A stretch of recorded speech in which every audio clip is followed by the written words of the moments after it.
They got a tryout with the St. Louis Rams as a kicker, because that was something else I was aspiring to do in college. I was going to kick for the football team and play soccer and play baseball. And then said, what the heck, after this accident, recuperated by the time I was about 27. Some people say I still haven't recovered, but I came back and found out that there's a whole minor league football system across the United States. And they get excited if anybody's willing to come out and kick, and that's all they really want to do, because most of it's up and down the field, tackling, they'll just go for 2 every time, rather than, but if you get a kicker out there, wow, you guys must have a serious program. So I found out about a team and joined the team, and then kicked a 51-yard field goal, kicked a 53-yard field goal, kicked a 52-yard field goal. By the time the Rams actually had a scout at one of the games and said, hey, would you like a tryout? And so I tell you that story a little bit to help, here I go from my deathbed with less than 50-50 odds to live or die to be proving the odds wrong and having doctors essentially say, none of this stuff is going to really be possible. Proving doctors wrong. This wasn't like I proved my brother wrong or my nephew wrong. I proved some doctors wrong. And then went on to still where I'm, at this point, still accelerating through my career and helping as best I can to make a difference for all types of different parts of the community and in all different areas. So what I do as a consultant is talk to businesses. And it's really the wild, wild west out there with regard to the internet and what's going on out there. I joke with people. I said this internet thing is catching on a little bit, right? But it's really changed the way we do business. But there's still some people out there that will sell you stuff that you couldn't believe. And none of it, half the time it doesn't work at all, but they'll gladly take your money. So coming from the background I am, with 10 years of doing this kind of related stuff as an IT guy for Anheuser-Busch, I really just explain to people, here's what you need to do, here's how it works, and don't expect anything other than what you see here. Just do it right and don't get taken. So my life, essentially every piece of it is always about trying to help and make as much as I can contribute to help make a difference. So that's what I enjoy. I am back connected here again.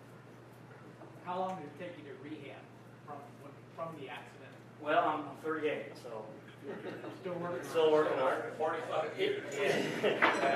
I would say it really took. I stayed in school. They said for sure I should have sat out a whole semester and didn't. I shouldn't have finished the semester I was in. I finished the semester I was in because I had already seen other friends of mine drop out of school for no apparent reason. Right? I didn't feel like going to class. Well, I said I'm not going to be that guy. So I stayed in school, got grades, not good grades, but I got grades. And then transferred back to St. Louis University, where I had gone for my freshman year, and then finished up at SLU. And I had a neuropsychologist as my doctor that I had to meet with every week, Dr. Goldstein, and talk about how to recuperate. And essentially, what happened to me is the frontal lobe executive skills. I've learned a little bit what parts of your brain do certain things. The front part of your brain, frontal lobe, this is where I was hit. You can see the scar on my head, and my jaw was broken. And I got a little nipple there where they put the plate in my jaw. But I talk about, or what I was taught was that essentially this is the executive skills. It controls everything else. So everything else was still there, except there was nobody managing it. So imagining what that was like. So about 3 or 4 years it took me to where, there were people who I'd known all my life, and they'd come up to me and they'd say, hey, Carter, what's up? And I'd be like, hey, bro, what's up? I didn't remember their name because it was somebody.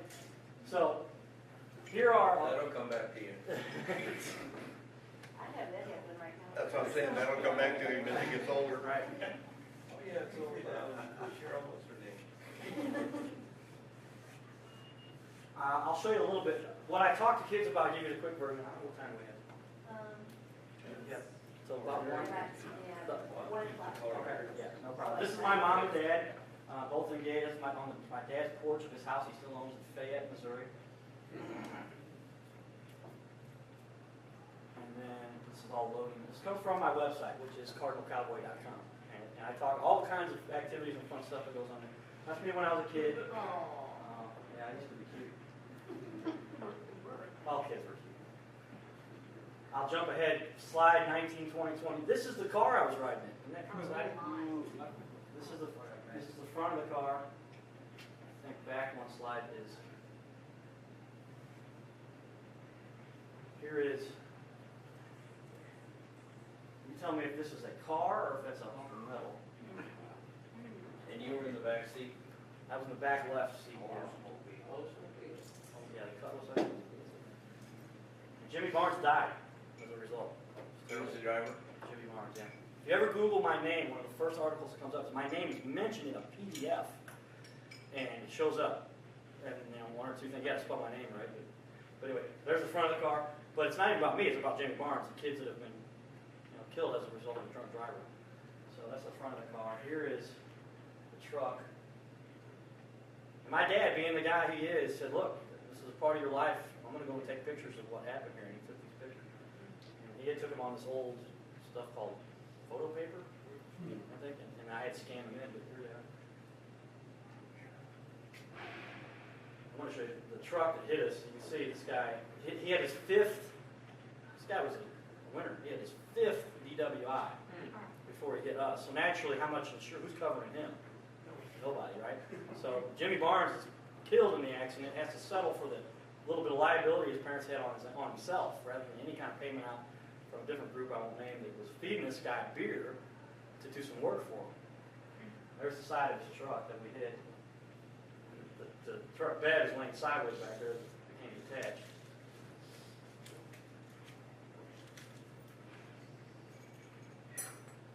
That's the truck. So now I'll jump ahead down here. This ends up being a good story, ultimately. I mean, you don't ever wish that somebody goes through what I went through, and Jimmy Barnes went through, Jimmy Wesley, Sean Soul went through. But it's all about how you react, right? Do you believe in yourself? Do you come back? Do you prove them wrong? Do you say, I can do this no matter what? And I've had to do that a number of times in my career. Recently, when I got laid off in Anheuser-Busch, making a great salary, doing what I had to do to make sure everybody got there. My ex-girlfriend used to say, you just make sure everybody gets their lunch plans. Because I manage the email system. Right? And that's what everybody does. They send their, I'm going to lunch every week. Well, there's a lot of communications that corporations depend on. They come out of electronic communications. But that's what I did for Anheuser-Busch. When I started for Anheuser-Busch, I didn't know I didn't know how to manage an email system. But I had Outlook, which is the program they use, on my resume because it's part of Microsoft Office. And it loads, whenever you load Microsoft Office, Outlook gets loaded with it. I didn't know except it came as a part of that. So I said, I have some experience with Outlook. So I really took it. I didn't fall asleep in the interview as one guy did, and I didn't tell them I want to use them to go to another group, which is what another guy did. So I didn't say either one of those two things, so they took me. And then I proceeded to say, all right, I'm in here. I got my chance. Now I got to go after it. And then within a year and a half, I was managing the corporate clustered servers that included August Bush's account, Pat Stokes' account, all these big wigs. And I had one time to restore August Bush's contact list. I made sure my girlfriend's phone number wasn't in there. I did have to. That's what I had to do. She worked at AB. This is the accident. There's Jimmy, myself, and that's Sean. And this is the director of admissions at St Charles at the time, Tony Bowes, a friend of my dad. And I won't go through every slide here. Put a couple of these spots. You'll see the articles. I've published articles. This is me with my co-host for my radio show. This is Carlo Morello. And he and I used to be on Riverfront Radio. I work with KFNS and do some other stuff, but it's all about helping promote St. Louis and kids and sports. But I made a replica. I've got a few different copies of this replica World Series trophy. So if you see me at the game, you'll see me carry that around and I wave it to people. And I'll tell Cubs fans, I'll be like, you guys know what this is? Hey, Carter. Yeah. What about on the Avery Booty Foundation? Now, how did you get involved in that? Yeah, well, and that's part of As the different groups, that's good, we're getting close. The different organizations I've been fortunate to work with. One, we've talked a little bit about the Boys and Girls Club, and I've been to a few of their different locations. The second one, well, I'll finish with the one I've worked with most of the time. The second one I've also been involved with. Does anybody know Roland Williams? Roland Williams, former Ram tight end, Super Bowl champion. Was at one of the radio shows, told them a little bit about my story, because I was the guy producing the video that came out on the internet so you could watch it through my website. And he said, really? I said, you got a video of that 53-yarder? Because I kicked another one, and I'm 38 years old, still kicking 53-yard field goals. Somebody give me a shot, But and he said, just give me the video, I'll help you. And so he asked me to be a celebrity guest at his camp where he's got all these kids, and he teaches them how to play football and life skills. I mean, he's seriously talking to people about what is amortization, how do you watch your credit, how do you figure out what credit cards are, and what the interest rates are. And this is what he's teaching these kids while he said, I got your interest because you're playing football here, but I'm going to teach you something else in between. You better sit down, be quiet, pay attention. If anybody stood up and made a scene, he escorted them out of the building. And then the other group, Vincent Mortgage, is anybody familiar with Sean Vincent? Sean's a great guy. Sean runs Vincent Mortgage. And I had known him for years and said, hey, let me help you with this internet marketing side of stuff. And he had been not getting very good results from another large company that doesn't really do as good a job as the company I work for. And he got great results. We developed a friendship there. I said, I'm always looking to help groups. He said, I've got a little girl by the name of Avery Booty that I help sponsor. So Avery Booty has had about 30, I don't know how many, it's a lot of heart surgeries because she has a defective heart. She's had numerous surgeries to help repair her defective heart. So the Avery Booty Foundation donates all of their money to St. Louis Children's Hospital, who's performed all of these surgeries. That's my great niece. Is that okay? Yeah, so you know exactly. I know the Booties are all over here in St. Charles. So it's Stacy and Ryan and their daughter's Avery, and she's got a twin. But we raise money for her. And every event I go to, somebody says, come out to this event. I say, that's fine. Just let me at least speak about my group. And if you guys, and so I've had a number of groups, they write me a check, and I just hand it right over to them because it all goes to St. Louis Children's Hospital. So it's helping these kids that have been through a lot also. And some of them, you know, they get a lot more help. And you start to not feel so sorry for yourself after you've seen pictures like that or you've seen what's happened. And I'm fortunate. I mean, look where I can walk, I can read, I can see. But how many kids don't have that ability? So that's the kind of difference that those guys make. So that's really all. So there's Mayor Slay. Mayor Slay, I always joke. Mayor Slay got to meet me, right? That's right. There's that one. And so that's essentially the story I have. And if anybody ever wants me to appear at anything, if I can fit it in my schedule, today's special event at the office that I've got going on, but I got approval to come out here and kind of discuss it, boss, and go on this. But Department of Correction, here's the accident where they actually sentenced the guy. If you ever, terrible, but 7 years in jail. That's when he got it. 7 years in jail because it was vehicular. After 5 DWIs and they never killed anybody yet, so this is his first time. So 7 years in jail, and he was out 3.5 years. He's already out of jail? Oh yeah, he was out 3.5 years Served 3.5 later. years.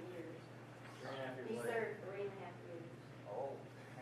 There's my sister. You can see the scar there, a little bit on my head, but that's my little sister. She's 4 years behind me, so she finished high school when I finished college. She finished college when I finished grad school, and so we kind of faced college other. She's a teacher now.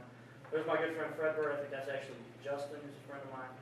And then on down. So again, my mantra, my theme is do whatever you can. There's where this is on MLB.com. I was in the crowd, and they said, hey, what's that shiny thing? That's my original replica I created of the World Series trophy. So they took a picture of me here. But I think sports are essential because I think they help keep kids active and integrated with what's going on in the culture.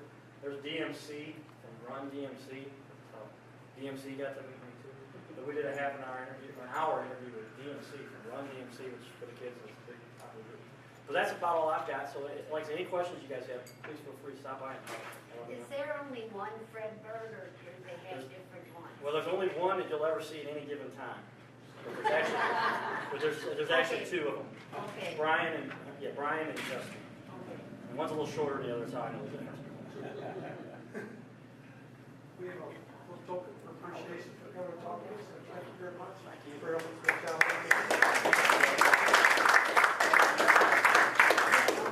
Thanks, guys. Thank you so much. Thank you.